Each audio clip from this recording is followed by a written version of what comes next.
Hello students, कैसे हैं आप सब। मुझे पूरी उम्मीद है कि आप लोग मस्त और स्वस्थ हैं। तो ऐसे ही स्वस्थ बने रहिए और अपनी पढ़ाई को निरंतर जारी रखिए। बच्चों, जैसा कि आप लोग जानते हैं कि हम लोग अभी इस चैनल पर क्लास 6 की साइंस बुक पढ़ रहे हैं जिसका नाम जिज्ञासा है। और इसके अंतर्गत अभी हम लोग जो है इस बुक का चैप्टर 4 चुंबकों को जाने का एक्सरसाइज कर रहे हैं। तो आज के वीडियो में हम लोग इसी के एक्सरसाइज का क्वेश्चन नंबर 5 से लेकर 11 तक के क्वेश्चन को समझेंगे और उसे सॉल्व करेंगे। और इसके पीछे का जो क्वेश्चन है 1 से लेकर 4 तक, ये ऑलरेडी चैनल पर अपलोड किया जा चुका है, जिसका लिंक डिस्क्रिप्शन में अवेलेबल है। आप वहां से इन क्वेश्चन को समझ सकते हैं। पहले इन 1 से लेकर 4 तक के क्वेश्चन को समझ लीजिए, उसके बाद इस वीडियो पर आइएगा जिसमें हम लोग 5 से लेकर 11 तक के क्वेश्चन को समझेंगे और सॉल्व करेंगे। तो चलिए वीडियो को शुरू करते हैं और देखते हैं कि क्वेश्चन नंबर 5 में क्या कर रहा है। क्वेश्चन नंबर 5 है, रेशमा ने बाजार से 3 एक समान धातु की छड़ें खरीदी। इनमें से 2 छड़ें चुंबक की थी और एक लोहे का टुकड़ा था। बिना किसी अन्य सामग्री का उपयोग किए वह कैसे पहचानेगी कि तीनों में से 2 छड़ें चुंबक की हो सकती है। तो बच्चों, इसका आंसर जो है बिल्कुल आसान होगा। हम लोग जानते हैं कि चुंबक का जो एक गुण होता है, जो वह जो है आकर्षण और प्रतिकर्षण दोनों करती हैं। तो इसी आधार पर जो है हम लोग चुंबकों को और जो लोहे की छड़ थी, इनका जो है हम लोग आराम से उसको पहचान सकते हैं, जो कौन सी छड़ें चुंबक की है और कौन सी छड़ें लोहे की है। तो इसे हम लोग इस तरह लिख सकते हैं। इस क्वेश्चन का आंसर हम लोग इस प्रकार लिख सकते हैं कि हम जानते हैं कि चुंबकों के बीच आकर्षण और प्रतिकर्षण दोनों होते हैं, जबकि लोहा केवल चुंबक की ओर आकर्षित होता है।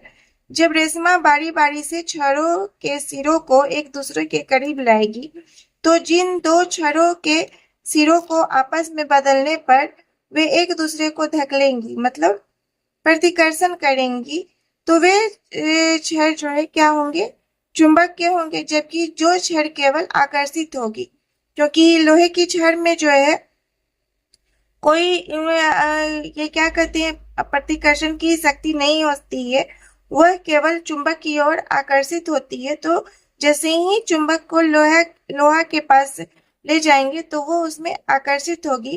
तो इस तरह से हम लोग पहचान सकते हैं कि कौन सी छड़ जो है लोहे की है और कौन सी छड़ चुंबक है। अब क्वेश्चन 6 देखते हैं।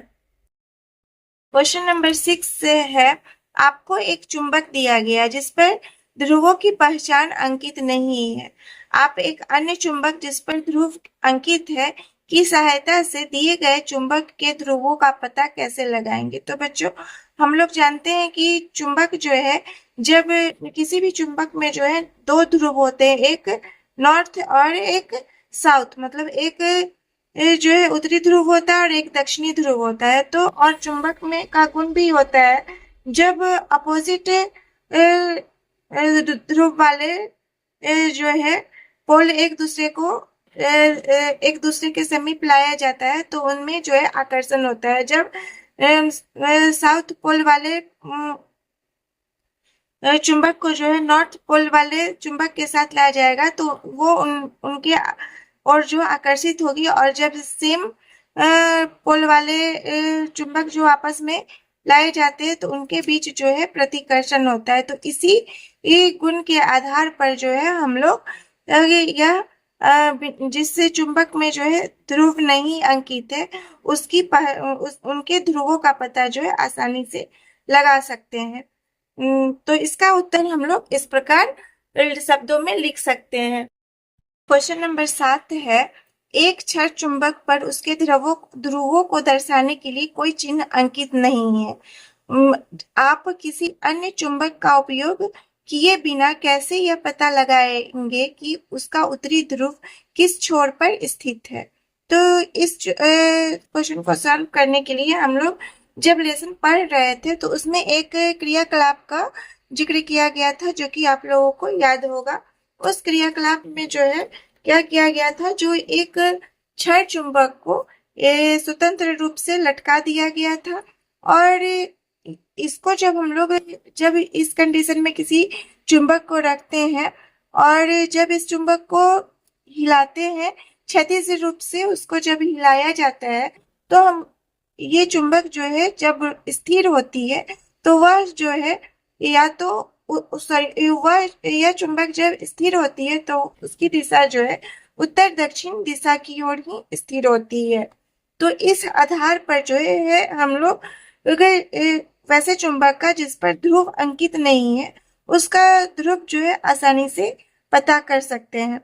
और इस क्वेश्चन का जो उत्तर होगा हम लोग शब्दों में इस प्रकार लिख सकते हैं। आपने अभी उस क्रियाकलाप में देखा तो उस क्रियाकलाप को शब्द में आप लोग इस तरह से एक्सप्रेस कर सकते हैं कि एक क्षण चुंबक के उत्तरी ध्रुव का पता लगाने के लिए हम लोग एक क्रियाकलाप कर सकते हैं जिसमें कि उसमें विभिन्न स्टेप्स के द्वारा उसको दर्शाया गया था।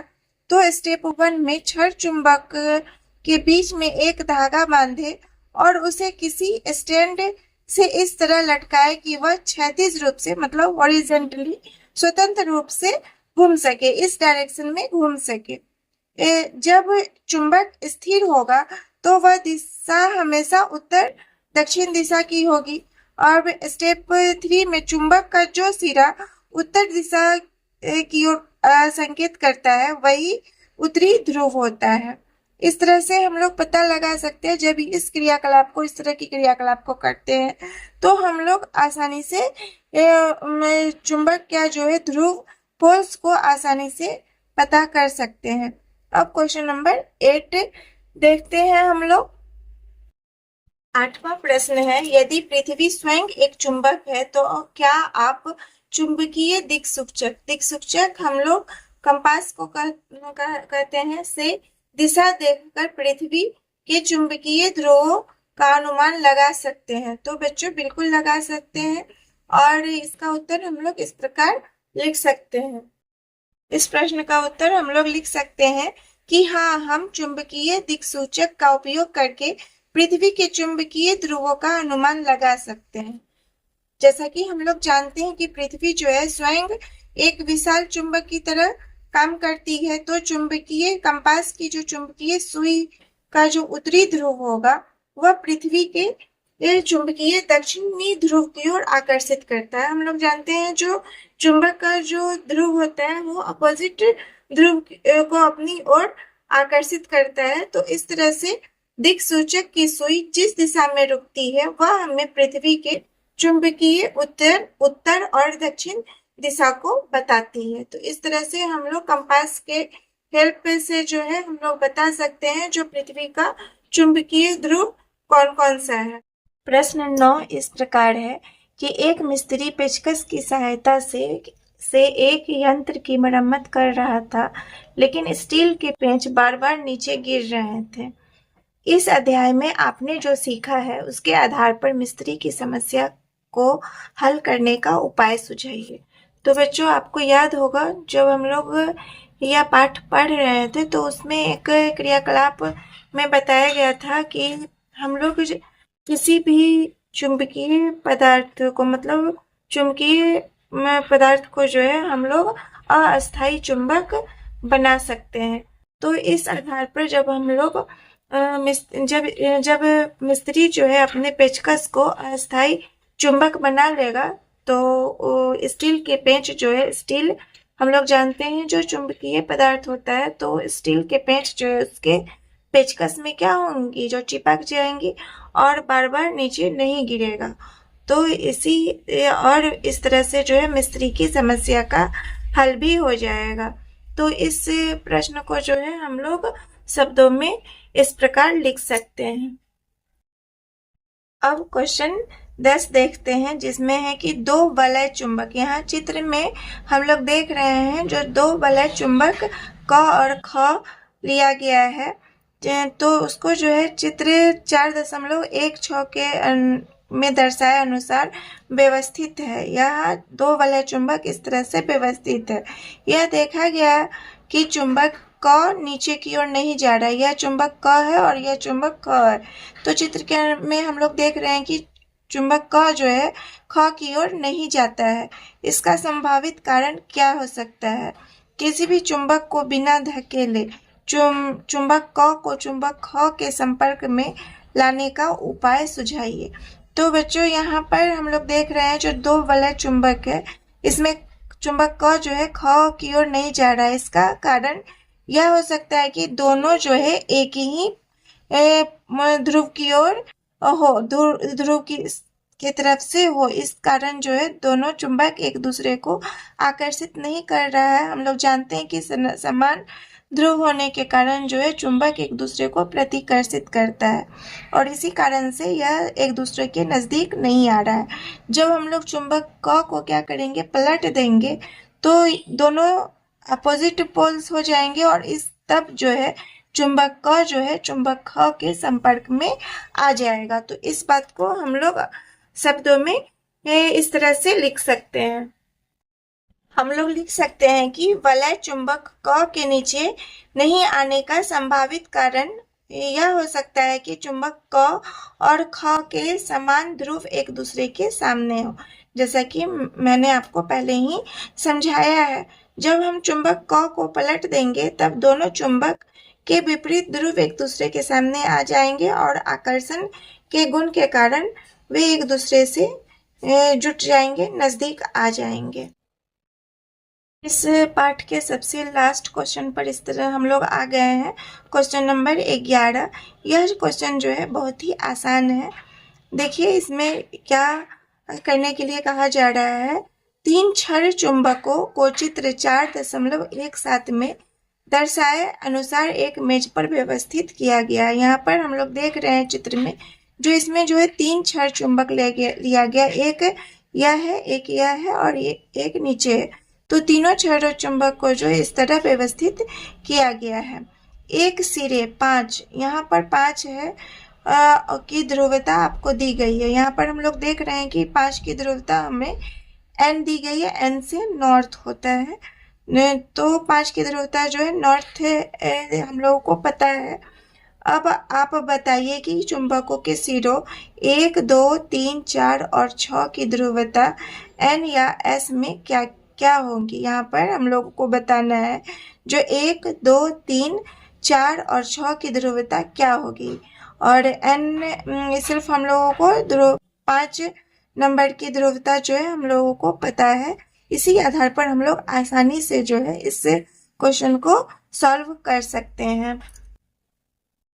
देखिए बच्चों, जब हम लोगों को 5 की ध्रुवता पता है, यहाँ पर एन है, तो हम लोग जानते हैं कि चुंबक जो है एक दूसरे को आकर्षित कब करता है, जब उसके ध्रुव जो है असमान हो। तो यहाँ पर एन है, 5 एन है, तो 4 जो है इस तरह से क्या हो जाएगा, एस हो जाएगा। एस होने पर ही यह जो है असमान ध्रुव होगा और एक दूसरे को अपनी ओर आकर्षित करेगा और एक दूसरे से चिपक के रहेगा। और इस तरह से जब चुंबक 4 की ध्रुवता हम लोगों को पता चल जाएगी तो हम लोग 3 की ध्रुवता भी पता कर सकते हैं आसानी से। यहाँ एक एस है तो अगला क्या हो जाएगा, यहाँ पर एन हो जाएगा। यह जो है ध्रुव एन हो जाएगा, यह एस है तो क्षण का अगला सिरा जो है एन होगा। अब इस तरह से यहाँ पर चुंबक में ये ध्रुव 2 की जो है ध्रुवता हो जाएगी एस। और यहाँ पर एक सिरा अगर एस है तो दूसरा सिरा एन हो जाएगा और यहाँ एक की ध्रुवता हम लोग को इस तरह से पता चल जाएगी जो यह एन होगा। अब एक सिरा और बच गया 6, तो यहाँ पर अगर 5 अगर एन है तो यह हो जाएगा हमारा एस। तो इस तरह से हम लोग आसानी से सभी की ध्रुवता पता कर सकते हैं। तो बच्चों इस तरह से इस अध्याय का सभी प्रश्न जो है हम लोगों ने समझ लिया है। मुझे पूरा विश्वास है कि आप लोगों को भी अच्छी तरह से समझ में आ गई होगी।